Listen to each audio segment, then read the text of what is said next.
बिस्मिल्लाहिर्रहमानिर्रहीम। अस्सलाम वालेकुम। मैं हूँ फ़हीम अख्तर, एक नए व्लॉग के साथ हाजिर खिदमत हूँ। नाज़रीन, आज पूरे पाकिस्तान का सर फ़ख्र से बुलंद होगा। आज पाकिस्तान ने अपने से बहुत ज़्यादा मजबूत अय्यार मक्कार दुश्मन को ना सिर्फ घुटने टेकने के ऊपर मजबूर किया है, बल्कि मिन्नत तरला करते हुए भी हमने देखा है।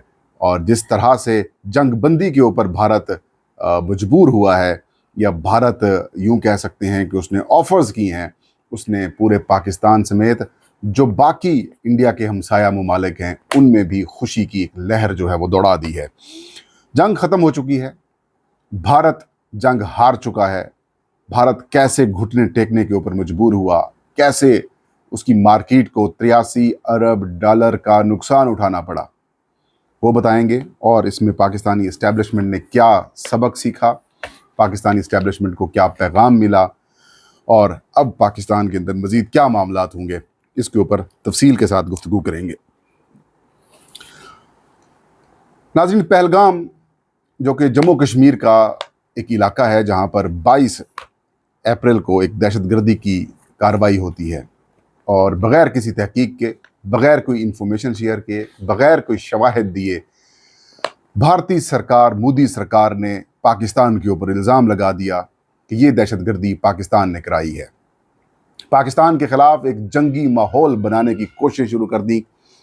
गोदी मीडिया, यानी कि जो मोदी मीडिया है, उसको गोदी मीडिया भी कहा जाता है इंडिया में, उसने एक वॉर हिस्टेरिया क्रिएट कर दिया। पाकिस्तान के ऊपर हम हमला करने वाले हैं, पाकिस्तान को हम तहस नहस करने वाले हैं। इनकी जुर्रत कैसे हुई कि इंडिया के ऊपर अटैक करें, ये करें, वो करें, तरह तरह की चीज़ें। और फिर 6 और 7 की दरमियानी शब पाकिस्तान के 6 मुख्तलिफ मकामात के ऊपर भारत की जानिब से इंटरनेशनल बॉर्डर की खिलाफ वर्जी की गई, मिज़ाइल हमले किए गए, और पाकिस्तान ने इसके जवाब में, इसके डिफेंस में इंडिया के 5 जंगी त्यारे ना सिर्फ गिराए बल्कि दुश्मन को ठीक ठाक नुकसान भी पहुंचाया। और उसके बाद से लेकर अब तक उसकी खिफत अभी तक नहीं मिटी। इंडिया को यकीन ही नहीं हो रहा था कि पाकिस्तान ये काम करेगा कि उनके 2-3 राफेल त्यारे गिराएगा, 2 बाकी जेट्स गिराएगा, और फिर नाकाबिल तलाफी नुकसान भी उनको पहुंचाएगा। इन द एंड इंडिया मजबूर होता रहा, कभी ड्रोन्स भेजकर, कभी क्या करके, मतलब LOC के ऊपर इश्यूज करके। फिर पाकिस्तान ऐसा इंडिया के अंदर घुसा, पाकिस्तान की आर्म फोर्सेस ऐसी घुसी कि इंडिया को समझ ही नहीं आ रहा था कि अब इस सारी सिचुएशन से निकलें कैसे। फिर जो गुज़श्ता शब, जो रात गुजरी है, इस रात इंडिया ने 3 पाकिस्तान के एयर बेसेस के ऊपर मिसाइल हमले किए। ये वो वक्त था जब पाकिस्तान ने, क्योंकि अब ऑफिशियली भी आ चुका है कि कई ममालिक ने पाकिस्तान को ये रिक्वेस्ट की, ये कहा कि आपने जवाब नहीं देना, आपने रिटेलिएट नहीं करना, हम सुलह कराते हैं, हम ये कराते हैं। और पाकिस्तान का बड़ा वाज़ेह मौक़िफ़ था। पाकिस्तान ने तमाम सफारती सतह के ऊपर हो या फिर इंटरनेशनल लेवल के ऊपर, पाकिस्तान ने ये दुनिया को बताया कि अगर पहलगाम वाक़े में पाकिस्तान के किसी किस्म के भी इन्वॉल्वमेंट के जो शवाहिद हैं वो हमारे साथ शेयर करें, हम कार्रवाई करेंगे। पाकिस्तान ने तो यहाँ तक भी कहा कि कोई भी मुल्क आप चुनें, कोई भी इंटरनेशनल इदारा चुनें, हम आपको तमाम तर सहूलियात फराहम करने के लिए तैयार हैं, तमाम तर ताउन करने के लिए तैयार हैं। लेकिन इंडिया नहीं माना। इंडिया को खुमार था, इंडिया को अपनी बर्तरी का खुमार था। होता कैसे नहीं, दहशतगर्द रियासत इजराइल उसके साथ थी, जिसने गजा को तबाह बर्बाद कर दिया। वहाँ पर इंटरनेशनल कम्युनिटी तो नहीं जागी, वहाँ पर तो किसी इदारे ने ये नहीं कहा कि यहाँ पर जुल्म हुआ है। उस बदतरीन रियासती दहशतगर्द किस्म का जो मुल्क है इजराइल, जिसको अल्हम्दुलिल्लाह पाकिस्तानियों ने और पाकिस्तान ने ना तो तस्लीम किया है और ना ही पाकिस्तान जो है वो तस्लीम करेगा। तो ऐसी सूरत हाल में इंडिया के ऊपर ये खुमार चढ़ा हुआ था कि उसने जो है वो पाकिस्तान के ऊपर जो हमला करना है। ये पाकिस्तान की जुर्रत कैसे हुई? भारतीय मीडिया, भारतीय हुकूमत ये धर्म युद्ध के नाम से, मज़हब के नाम के ऊपर जो है वो हिंदू मज़हब के नाम के ऊपर जंग पाकिस्तान को मुसल्लत करने लगी। RSS का नज़रिया भी यही था कि پہلے کسائی پھر عیسائی کہ مسلمانوں نے برہمنوں سے اقتدار چھینا تھا، اب ہم نے ہی وہ اقتدار جو چھینا گیا تھا وہ واپس لے لیا ہے۔ تو مسلمانوں سے پھر عیسائیوں نے چھینا تھا، انہوں نے ہمارے اوپر حکمرانی کی، پہلے مسلمانوں نے کی پھر عیسائیوں نے کی، اور اب ہم نے ان دونوں کو دوبارہ ہندو بنانا ہے۔ لیکن وہ کیا کہتے ہیں کہ غرور کا سر نیچا، وہ کیا کہتے ہیں کہ 100 جوتے بھی کھائے اور 100 پیاز بھی۔ یہ وہی حال اس وقت بھارت کے ساتھ، انڈیا کے ساتھ ہوا ہے، مودی کے ساتھ ہوا ہے، مودی کی حکومت کے ساتھ ہوا ہے۔ سوچا کچھ تھا، ہوا کچھ ہے۔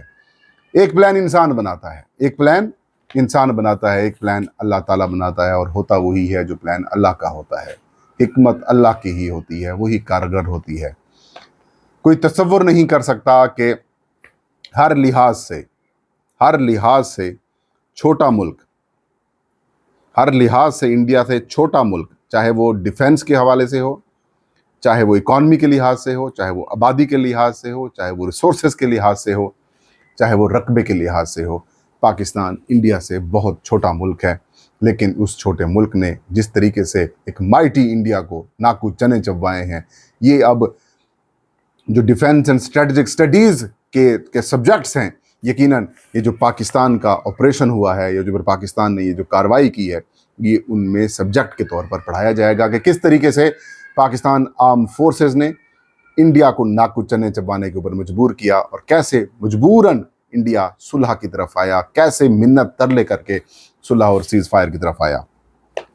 تو جب پاکستان کے اوپر، پاکستان کے 3 ایئر بیسز کے اوپر جب میزائل، بیلسٹک میزائل ہوئے، میں جس جگہ کے اوپر بیٹھا ہوں یہ نور خان ایئر بیس سے لگ بھگ ½ کلومیٹر دور ہوگا۔ رات کو تقریباً 2 سوا 2 بجے کے قریب 2 بیلسٹک میزائل کے بلاسٹ ہوئے، گرے نور خان ایئر بیس کے رن وے کے اوپر گرے۔ ایسا لگا جیسے ہمارے گھر کے بالکل گھر کے اوپر کوئی میزائل گرا ہے، اس خوفناک لیول کے اوپر تھے۔ بعد میں پریشانی تو نہیں ہوئی، جذبہ تھا، الحمدللہ ہمیں پتہ تھا ہم نے جنگ میں ہیں، ہم حالت جنگ میں ہیں تو کچھ بھی ہو سکتا ہے، کوئی گھبراہٹ، کوئی پریشانی نہیں ہوئی۔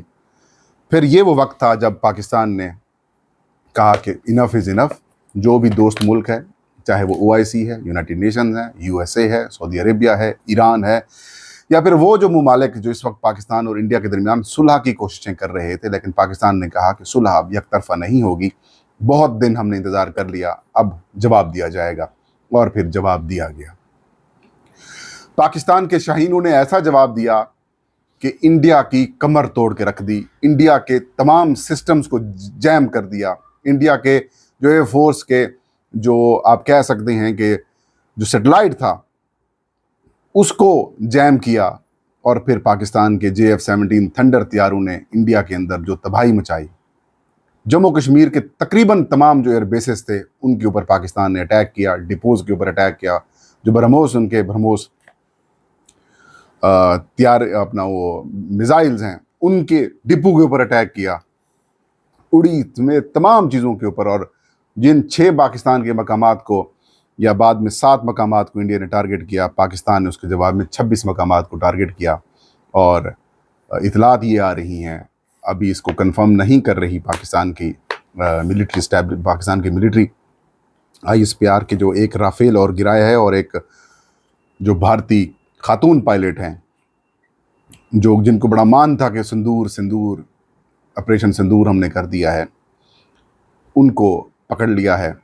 اب اطلاعات کچھ یہ بھی آ رہی ہیں کہ اس ہزیمت سے بچنے کے لیے انڈیا نے یہ کہا ہے کہ پاکستان جو ہے وہ اس خاتون پائلٹ کو جو ہے وہ باہر نہ دے، باہر نہ لے کے آئے، پبلک نہ کرے، اور اس سے انسلٹ ہو جائے گی خواتین کی، تو یہ تو وہ۔ خیر امریکہ نے بھی ریکویسٹ کی ہے، کہا جاتا ہے کہ اس طرح سے نہ کریں، تو اس کے بعد پھر سیز فائر کی طرف گیا۔ سوال یہاں پر یہ پیدا ہوتا ہے کہ بھارت چاہتا کیا تھا؟ بنیادی طور پر بھارت یہ چاہتا تھا کہ اس کی جو باقی ہمسایہ ممالک کے ساتھ ڈومینیشن ہے، چین کے علاوہ، چین اور پاکستان ان کی ڈومینیشن کو نہیں ایکسیپٹ کرتے، اور پاکستان اور انڈیا روایتی حریف ہیں، تو پاکستان کو بھی مغلوب کر دیں، پاکستان کو بھی معیوب کر دیں، پاکستان کو بھی ایک اچھوت ملک کے طور پر ٹریٹ کریں، پاکستان کو بھی اپنا سب آرڈینیٹ بنا دیں، पाकिस्तान को अपना शागिर्द बना दें, पाकिस्तान को अपना नौकर बना दें। और ये जो भारतीय अप्रोच और सोच है ये तो फिर नहीं होती ना, क्योंकि मुसलमान इंडिया और पाकिस्तान में सिर्फ फ़र्क ये है कि गो कि आप ताकत में ज़्यादा हैं, आप मिलिट्री इक्विपमेंट में भी ज़्यादा हैं, आप इकॉनमी में भी ज़्यादा हैं, आबादी हो रकबा हो आप ज़्यादा हैं, लेकिन जज्बे में पाकिस्तानियों से आप कम हैं। और इसका सबूत पाकिस्तानियों ने दिया। वो तमाम तर इख्तलाफात जो पाकिस्तान तहरीक इंसाफ के इस वक्त मिलिट्री एस्टैब्लिशमेंट के साथ थे, सबको ख़त्म कर दिया। मैं देख रहा था कि कोई भी ना सिंधी था, ना बलोची था, ना पठान था, ना सराइकी था, ना पंजाबी था, ना कश्मीरी था, ना गिलगिती था, ना मुहाजिर था, सब पाकिस्तानी थे। और पाकिस्तानी बनकर जिस तरीके से इंडिया को रिस्पॉन्ड कर रहे थे, वो अपनी मिसाल आप है। सियासी बुनियादों के ऊपर भी कोई तकसीम नहीं थी। तो ये सबसे बड़ी नाकामी थी इंडिया की कि उसने एक बिखरी हुई कौम को इकट्ठा कर दिया। और जिस जज्बे से पाकिस्तानी आर्म फोर्सेस ने मुकाबला किया वो काबिल सताइश है। और घुटने टेकने के ऊपर इंडिया इसलिए मजबूर हुआ कि जज्बा था पाकिस्तानियों का, और मुसलमानों की एक तारीख है। और यही वजह है कि इस ऑपरेशन का नाम भी कुरान पाक के एक आयत से लिया गया, बुनियानो मरसूस, जिसका मतलब है सीसा फलाई दीवार। यूनाइटेड, इकट्ठे, इत्तेहाद, मुत्तफिक होकर दुश्मनों से लड़ो। और वो लड़े हैं, अल्हम्दुलिल्लाह वो लड़े हैं और वो जीते हैं। लेकिन इससे कुछ पाकिस्तान को सबक भी मिले हैं, बिलखसूस पाकिस्तान की फ़ौज को सबक मिले हैं, एस्टैब्लिशमेंट को सबक मिले हैं। और वो सबक क्या हैं? वो ये हैं जो क़ायद आज़म मोहम्मद अली जिन्ना ने कहा था, unity, faith and discipline. Unity नहीं होगी तो आपके ऊपर दुश्मन हमले करेंगे। इत्तेहाद, इत्तफाक, तंजीम नहीं होगी तो भी आपको दुश्मन जो है वो नाकू चने चबाएगा और आपको तरनवाला समझकर खा जाएगा। जब यूनिटी थी तो 2019 में इंडिया की जुर्रत नहीं हुई, और जब यूनिटी नहीं थी तो इंडिया पाकिस्तान के शहरों तक ड्रोन्स भेज रहा था, बैलिस्टिक मिसाइल्स के हमले कर रहा था। और जब यूनिटी आई तो फिर इंडिया घुटने टेकने के ऊपर मजबूर हुआ। तो मेरी दरख्वास्त ये है हमारे एस्टैब्लिशमेंट के कर्ता धर्ताओं से कि जो पाकिस्तान के अंदर तकसीम तफरीक की सियासत करते हैं और जो अपने मकासद हासिल करने के लिए पाकिस्तान को तकसीम कर रहे हैं, खुदारा उससे अपने आप को डिसएसोसिएट करें। पाकिस्तान के सियासी मामलात के अंदर जो मुदाखलतें आप करते हैं या कराई जाती हैं आपके ज़रिए, वो छोड़ दें। पाकिस्तानी कोई गद्दार नहीं है। पाकिस्तानी सब अपने मुल्क, अपनी कौम, अपनी मिट्टी के साथ वफादार हैं, और कोई भी इस धरती का बेटा मुल्क से गद्दारी करने का सोच भी नहीं सकता। लिहाजा जो गद्दारी के फतवे दिलवाए जाते हैं उनको भी रोकें और रुकवाएं।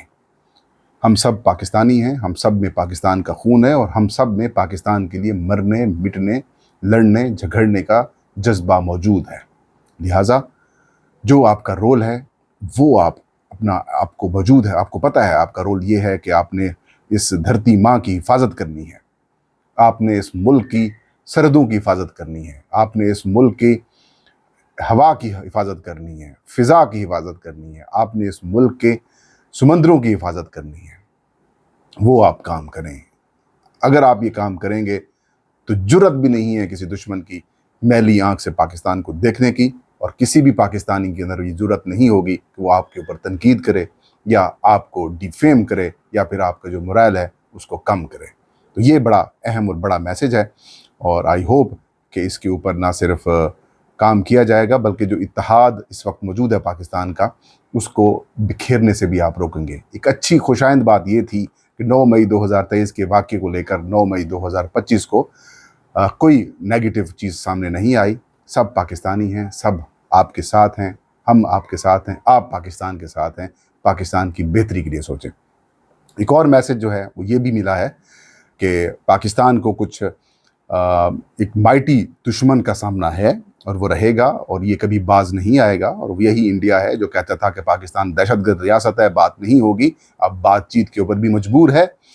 जो सिंध तास मुआहदा मुअत्तल किया था वो भी वापस हुआ है, और सब कुछ नॉर्मल करेगा। क्यों? इत्तेफाक से। कौम आपके साथ थी, आप जज्बे से लड़े और पाकिस्तान को अल्लाह ने सुरखरू कर दिया। और अब जो कुछ खामियां सामने आई हैं हमारे एयर डिफेंस सिस्टम में, अगर हैं भी सही, तो उसको मजबूत करें। पाकिस्तान में जो आप यूँ कह सकते हैं कि جو حملہ ہوتا ہے اس کو روکنے کے لیے جو آٹومیٹک سسٹم جسے کہتے ہیں، جس کے ذریعے آپ کسی بھی دشمن کے طیارے کو یا اٹیک کو، میزائل کو، اس کو روکنے کے لیے کی طرف جائیں. آپ اپنی کمزوریوں کو، جو خدا نخواستہ اگر ہیں بھی صحیح، تو ان کو دور کریں تاکہ کسی بھی دشمن کی جرت نہ ہو سکے کہ وہ پاکستان کی طرف میلی آنکھ کی طرف دیکھے. اور یہ ایک بہترین موقع تو تھا جس طریقے سے جموں کشمیر کے اندر تمام ہم نے یوں کہہ سکتے ہیں کہ جو ایئر بیسز ان کی ہوں یا پھر ڈپوز ہوں یا پھر جو سپلائی چین ہو، وہاں پر ہم نے اٹیکس کیے اور خوفناک قسم کا آپ نے پیغام دیا ہے. یہ بہترین وقت تھا کہ ہم جموں کشمیر کے اوپر قبضہ بھی کریں. انشاءاللہ وہ وقت آئے گا جب ہم جموں کشمیر کو پاکستان کا حصہ بنائیں گے. یہ تھا آج کا ویلاگ. فہیم اختر کو دیجیے اجازت. اللہ ہم سب کا حامی و ناصر ہو.